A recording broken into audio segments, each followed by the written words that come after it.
As ELAH, the source, lives, brethren, I fear lest ELAH be angered against me. Therefore you must go through Judaea and Israel, preaching to the 12 tribes of Israel the truth, that they may be undeceived. The disciples answered with fear, weeping. We will do whatsoever you shall bid us.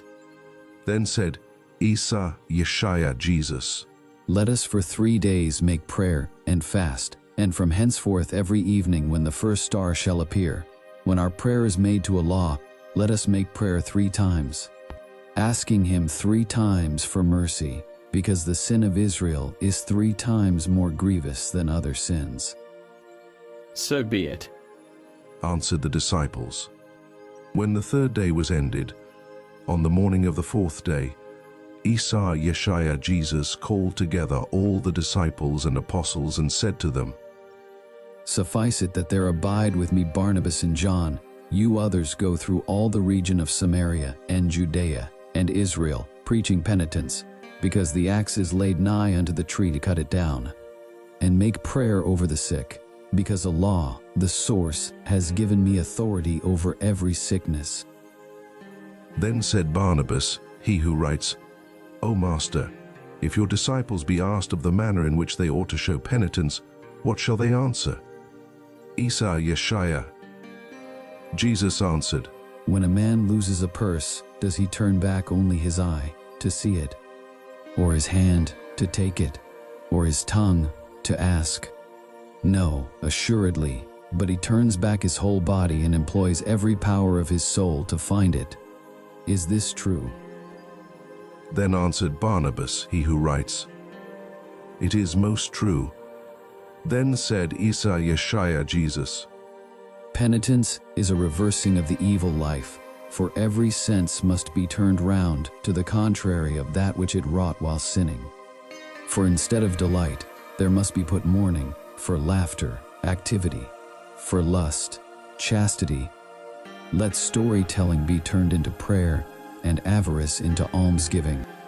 Then answered Barnabas, he who writes, But if they be asked, how we ought to mourn, how we ought to weep, how we ought to fast, how we ought to show activity, how we ought to remain chaste, how we ought to make prayer and do alms, what answer shall they give? And how shall they do penance aright, if they know not how to repent? Ēsah, Yeshaya, Jesus answered, Well, have you asked, O Barnabas? And I wish to answer all fully if it be pleasing to ELAH. So, today I will speak to you of penitence generally, and that which I say to one I say unto all. Know then that penitence more than anything must be done for pure love of ELAH, the source, otherwise it will be vain to repent. For I will speak unto you by a similitude. Every building, if its foundation be removed, falls into ruin. Is this true? it is true, answered the disciples. Then said Ēsah, Yeshaya, Jesus, The foundation of our salvation is ELAH, the source, without whom salvation is not. When man has sinned, he has lost the foundation of his salvation, so it is necessary to begin from the foundation. Tell me, if your slaves had offended you, and you knew that they did not grieve at having offended you, but grieved at having lost their reward, would you forgive them? Certainly not. Even so I tell you that ELAH will do to those who repent for having lost paradise. Satan, the enemy of all good, has great remorse for having lost paradise and gained hell. But yet will he never find mercy, and do you know why? Because he has no love of ELAH, the source, nay, he hates his Creator.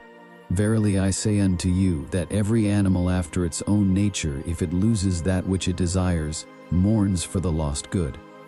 Accordingly, the sinner who will be truly penitent must have great desire to punish in himself that which he has wrought in opposition to his Creator, in such wise that when he prays, he dares not to crave of ELAH, paradise, or that he free him from hell, but in confusion of mind, prostrate before ELAH, he says in his prayer, Behold the guilty one, O Sustainer, who has offended you without any cause at the very time when he ought to have been serving you. Wherefore here he seeks that what he has done may be punished by your hand, and not by the hand of Satan your enemy, in order that the ungodly may not rejoice over your creatures.